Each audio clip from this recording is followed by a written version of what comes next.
Today is Thursday, September 1st, 2011, and this is a video of the property that I bought for my tiny house.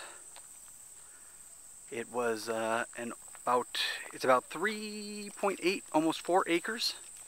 It used to be a tree nursery. There are all sorts of trees on here. There are pines, spruce, poplar, willows, apple trees, hickory, a bunch of others that I don't know. There's some cedar. There's also a pond and a barn. It's about 550 feet to the back of the property. But right here, you see I cleared out a space, not too far back from the road. Those of you who get motion sickness are probably going to hate this video since I'm going to be doing a lot of walking. But this clearing right here, surrounded by these spruce trees, is where I think I'll end up putting the tiny house. We're facing north right now. We'll have a nice line of spruces against the north, and the south, where the solar panels are going to face, there's a clear opening. I plan on cutting some of that back a little bit, but not the trees, not the trees. Just off here to the east, of course, there's the neighbor's property on just on the other side of the pond. The pond is entirely on my land, but this is the pond. Like I said, it's entirely on my land. I own just a few feet on the other side, but it is all part of this. And the pond is spring-fed. So far I've seen turtles, schools and schools of tiny little fish, and hundreds of tiny frogs all throughout. It's covered in weed right now, duckweed and algae and other nasty stuff, but figure get a few more carp in there. My uncle says he thinks he saw some carp in there to help clear that up. So that's the pond. And back this way, past my sheltering pine trees, well, spruce. We gotta continue up the drive. It's kind of a rural area, but it's not too far. It's about 10 minutes from the expressway, which is the main, and once I'm on the expressway, it's about another 10 minutes from there to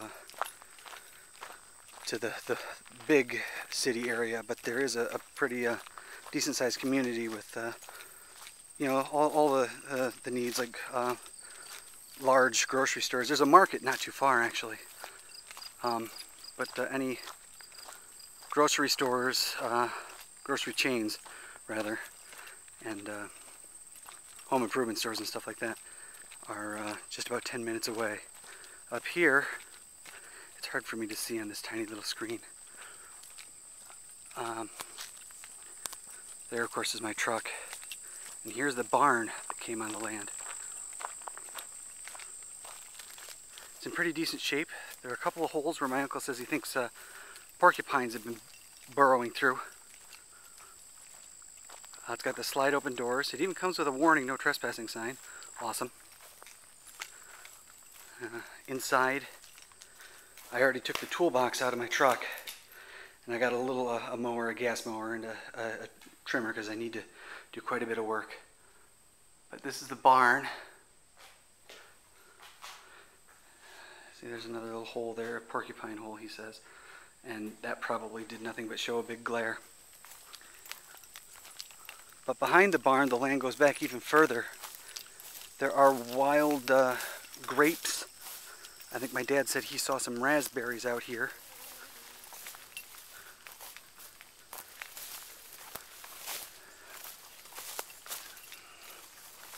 Definitely need to cut a path. I plan on keeping a lot of this pretty wild. I like it wild like that. That's the way I prefer it. And I want to say over here, these are the grapes. There were some around here somewhere. I'm not seeing them right now. tried one the other day. I want to say it was around here. Tasted pretty good. But really tart. There's a bit of a hill here. I'm sure Barney will have hours of entertainment running up and down. Just to the left of me is another pond. I don't think we can see it in the video. But that's actually the neighbor's pond. But I think part of it comes over to my property. And if so, I mean, all I have to do is have just a foot on it, and technically I'll be able to use that pond too. Not 100% sure. And I think where that bush is over there at the other side of this willow here is the end of my property. But that's it. That is the property that I'm going to be putting my tiny house on. A little more clearing, and hopefully I'll be able to get it out here. Thanks.